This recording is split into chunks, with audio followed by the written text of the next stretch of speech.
Alright, good morning mga kapangarap. So nandito tayo ngayon sa ating garahe. So dito sa ito na yung ating project car.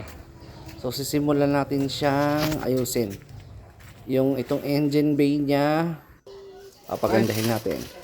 Ayan, ito na, dumating na ang ating order na high tension wire.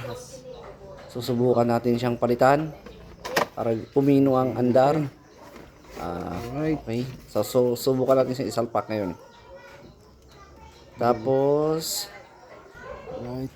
ito naman yung mga pangilalim niya. Yung papalitan natin yung niya, CV joint. CV joint niya. Hindi ko kasi siya mabaklas doon. Kaya tinawag ko si Jojo para tulungan ako. To the rescue naman siya.